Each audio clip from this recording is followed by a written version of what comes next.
नमस्कार प्रिय भक्तगणों, पुत्रदा एकादशी को पुत्र प्राप्ति की एकादशी कहा जाता है। माना जाता है कि पुत्रदा एकादशी के दिन भगवान श्री विष्णु की विधिवत पूजा करने और व्रत करने से व्यक्ति को संतान सुख की प्राप्ति होती है। पुत्रदा एकादशी साल में 2 बार आती है। इनमें से पहला पौष माह में और दूसरा श्रावण माह में आता है। जो भक्त इस व्रत को पूरी श्रद्धा से करते हैं उन्हें भगवान विष्णु का आशीर्वाद मिलता है और उनकी सभी मनोकामनाएं पूरी होती हैं। तो आज की इस वीडियो में हम शुक्ल पक्ष की पुत्रदा एकादशी के बारे में बात करेंगे। आज हम आपका कंफ्यूजन दूर करेंगे कि आपको पुत्रदा एकादशी व्रत कब रखना है, 9 जनवरी या फिर 10 जनवरी को। लेकिन वीडियो को पूरा देखिएगा, तभी आपकी कंफ्यूजन दूर होगी।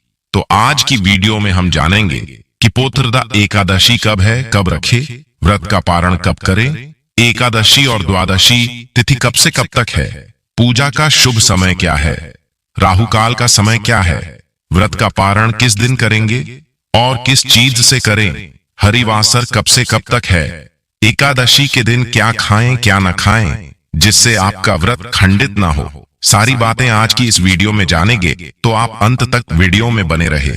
लेकिन वीडियो शुरू करने से पहले एक बार पूरी श्रद्धा के साथ कमेंट सेक्शन में लिखें, जय श्री हरि विष्णु। भगवान हरि की कृपा आप पर सदैव बनी रहेगी और वीडियो को लाइक करके हिंदू रिलीजियस टेल्स चैनल को सब्सक्राइब अवश्य कर लीजिए। प्रिय भक्तगणों, सबसे पहले जानिए कि एकादशी की पूजा आपको कैसे करनी है और पुत्रदा एकादशी इतनी खास क्यों होती है। तो पुत्रदा एकादशी का जो व्रत है वह अपने नाम के अनुरूप ही संतान की रक्षा, उसके उज्जवल भविष्य के लिए रखा जाता है। इस दिन वैवाहिक दंपत्ति विष्णु का दक्षिणावर्ती शंख से अगर अभिषेक करते हैं और चंदन का तिलक लगाकर उन्हें पीले फल, पीले फूल, तुलसी दलों सहित अर्पित करते हैं तो उनकी संतान संबंधी जो भी कामना है वह भगवान की कृपा से अवश्य ही पूर्ण हो जाती है। अगर संतान की कुंडली में किसी भी तरह का कोई ग्रह दोष है, किसी भी तरह की कोई समस्या उनके जीवन में है, तो वह समस्या भी इस दिन व्रत रखने से दूर हो जाती है। निसंतान दंपतियों को मिलकर इस एकादशी का व्रत रखना चाहिए। अगर पति पत्नी दोनों एक साथ व्रत ना रख पाए तो दोनों में से कोई भी एक विधि विधान से नियमों का पालन करते हुए सच्चे मन से इस व्रत को धारण कर सकता है। और सबसे जरूरी बात, अगर आप संतान प्राप्ति, अपनी संतान से जुड़ी जो भी समस्याएं हैं उसके निवारण के लिए इस दिन व्रत रख रहे हैं तो भगवान श्री कृष्ण के बाल स्वरूप की पूजा अवश्य ही करें। इस दिन लड्डू गोपाल जी की पूजा करा करके उन्हें नए वस्त्र धारण कराकर अच्छे से श्रृंगार करके उन्हें माखन मिश्री का भोग जरूर लगाएं। साथ ही संतान गोपाल मंत्र का भी जाप करें, जो कि इस वीडियो में हम आपको बताएंगे। भद्रावतीपुरी में राजा सुकेतुमान थे। उनकी रानी का नाम चंपा था। उनकी कोई संतान नहीं थी, इसलिए पति पत्नी हमेशा चिंता और दुख में रहते थे। इसी शोक में एक दिन राजा सुकेतुमान वन में चले गए। जब राजा को प्यास लगी तो वो सरोवर के पास पहुंचे। वहां कई मुनि वेद पाठ कर रहे थे। राजा ने उनकी वंदना की। प्रसन्न होकर मुनियों ने राजा से वरदान मांगने को कहा। राजा ने जब अपना दुख सुनाया तो मुनि बोले कि पौष मास के शुक्ल पक्ष की एकादशी को पुत्रदा एकादशी कहते हैं। उस दिन व्रत रखने से योग्य संतान की प्राप्ति होती है। तुम भी वही व्रत करो। ऋषियों के कहने पर राजा ने पुत्रदा एकादशी का व्रत किया। कुछ ही दिनों बाद रानी चंपा ने गर्भधारण किया। उचित समय आने पर रानी ने एक तेजस्वी पुत्र को जन्म दिया, जिसने अपने गुणों से पिता को संतुष्ट किया तथा न्याय पूर्वक शासन किया। प्रिय भक्तगणों, जो भी एकादशी का व्रत धारण करने वाले हैं उन्हें चाहिए कि दशमी तिथि के दिन सूर्यास्त होने से पहले ही शुद्ध और सात्विक आहार ग्रहण कर लेनी चाहिए। दशमी, एकादशी, द्वादशी इन 3 दिनों तक और सात्विकता का पालन करना चाहिए। तामसिक वस्तुओं का प्रयोग नहीं करना चाहिए। नशीले पदार्थों आदि का सेवन नहीं करना चाहिए। भक्ति पूर्वक भगवान का, जो कि व्रत धारक को चाहिए कि 10वीं की सूर्यास्त से पहले ही भोजन ग्रहण कर ले और 10वीं की रात को ब्रह्मचर्य का पालन करते हुए भगवान विष्णु के नामों का और एकादशी व्रत का स्मरण करते हुए सोना चाहिए। एकादशी की सुबह ब्रह्म मुहूर्त में उठकर के नित्य क्रियाओं से निवृत्त होकर के गंगा नदी में स्नान करना चाहिए। गंगा नदी में स्नान नहीं कर पाए तो घर के नहाने के पानी में ही थोड़ा सा गंगा जल मिला करके स्नान करना चाहिए। शुद्ध वस्त्र धारण करके व्रत का संकल्प लेना चाहिए। भगवान विष्णु से प्रार्थना करनी चाहिए कि हे भगवान विष्णु के माता लक्ष्मी, आज मैं पुत्रदा एकादशी का व्रत धारण करने जा रहा हूं या करने जा रही हूं। इस प्रकार से भगवान से प्रार्थना करें कि यह व्रत मेरा निर्विघ्न पूर्ण हो, हमें पुण्य फलों की प्राप्ति हो, हमारे सभी प्रकार के पापों का नाश हो। आपके मन में जो भी इच्छा हो, जो भी कामना हो, वह भगवान विष्णु से कहे। पुत्रदा एकादशी के दिन, जो कि भगवान विष्णु माता लक्ष्मी और भगवान विष्णु के नारायण स्वरूप का पूजन किया जाता है, इस दिन भगवान का पूरे विधि विधान के साथ सुबह और शाम के वक्त पूजन करना चाहिए। गंध, पुष्प, धूप, दीप आदि से भगवान का पूजन करें। विशेष प्रकार से जो कि बछड़े वाली गाय हो, जिस गाय का बछड़ा हो, उस गाय के दूध से भगवान की प्रतिमा को स्नान करा करके उसे प्रसाद के रूप में ग्रहण करना चाहिए। इससे भगवान विष्णु, भगवान नारायण अपने भक्तों पर अति प्रसन्न होते हैं और इससे अनंत फलों की प्राप्ति होती है। तो इस दिन बछड़े वाली गाय के दूध से भगवान का अभिषेक अवश्य ही करें और उसे प्रसाद के रूप में ग्रहण भी करना चाहिए। निवेद में दूध से बनी वस्तुओं का भगवान को भोग लगाए। ऋतुफल आदि का भगवान को भोग लगाना चाहिए। भगवान विष्णु को अक्षत नहीं चढ़ाया जाता है, इस बात का ध्यान रखें। अक्षत के जगह उन्हें काले तिल या सफेद तिल अर्पित करें। भगवान को तुलसी दल अवश्य चढ़ाइए। उसके बिना भगवान विष्णु का पूजन संपन्न नहीं माना जाता है। तो तुलसी दल भगवान विष्णु को अर्पित करें और फिर पुत्रदा एकादशी की कथा श्रवण करनी चाहिए। भगवान की आरती करनी चाहिए। भगवान अपने भक्तों पर अति प्रसन्न होते हैं।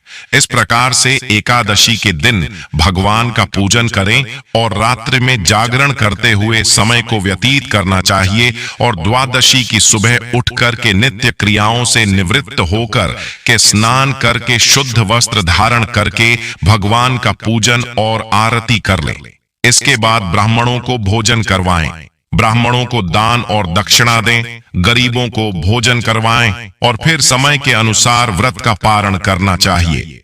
इस प्रकार व्रत को धारण करने से संतान को संतान प्रदान करने वाली, सभी प्रकार के पापों का नाश करने वाली है और यह सभी प्रकार से मंगल का कारक व्रत है। व्रत के दौरान कुछ बातों का ध्यान रखना चाहिए।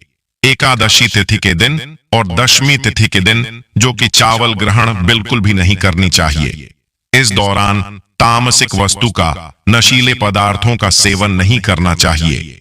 मांस, मदिरा, लहसुन, प्याज आदि का प्रयोग बिल्कुल भी ना करें और ब्रह्मचर्य का पालन करें। किसी के ऊपर क्रोध नहीं करनी चाहिए।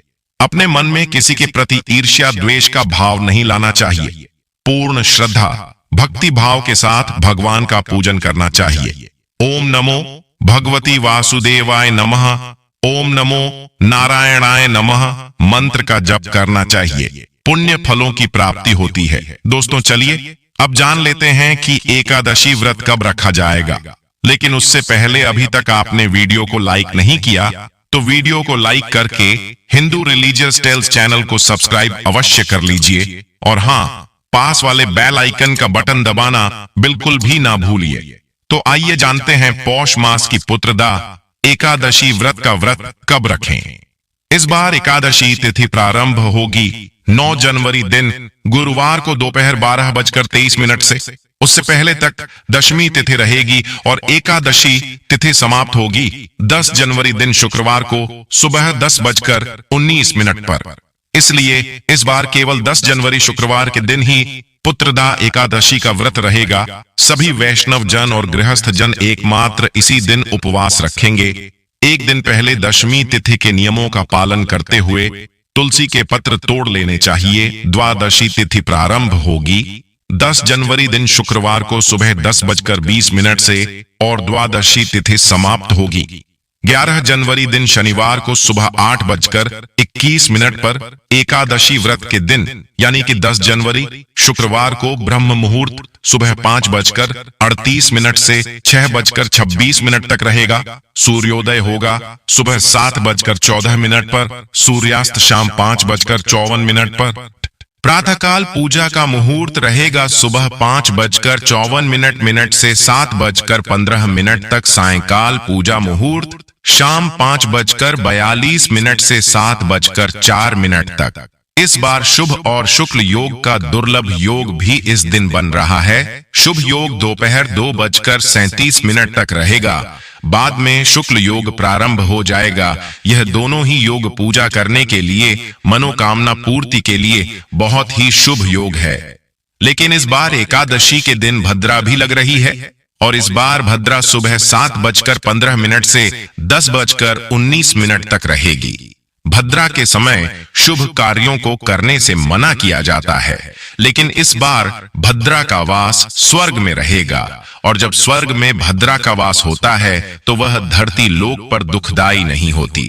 ऐसे में आप पूजा पाठ से संबंधित कार्य कर सकते हैं। शुक्रवार के दिन राहुकाल का समय रहेगा सुबह 10:30 से दोपहर 12 बजे तक। अब जानते हैं 11 जनवरी दिन शनिवार के मुहूर्त के बारे में। इस दिन ब्रह्म मुहूर्त सुबह 5:38 से 6:06 तक रहेगा। सूर्योदय होगा सुबह 7:14 पर, सूर्यास्त शाम 5:55 पर। प्रातःकाल पूजा का मुहूर्त सुबह 5:54 से 7:15 तक रहेगा।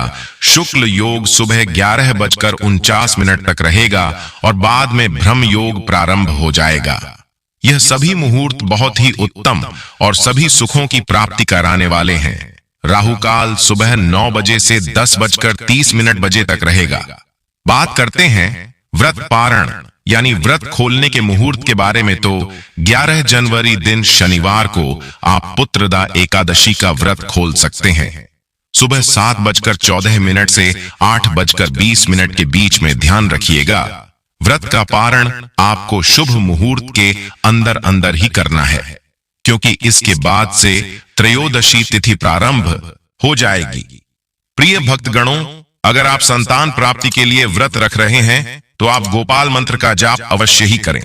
गोपाल मंत्र है ओम देव की सुत गोविंद वासुदेव जगतपते देहि में तनयम कृष्ण त्वामहम शरणम गतम। इस मंत्र का कम से कम 108 बार जाता भगवान कृष्ण की पूजा करते समय जरूर करें। लड्डू गोपाल जी को इस मंत्र का जाप करने के बाद माखन मिश्री का भोग लगाएं। इसके बाद से नियमित रूप से इस मंत्र का जाप करें। इससे आपको जल्द ही कान्हा जैसी संतान प्राप्त होगी।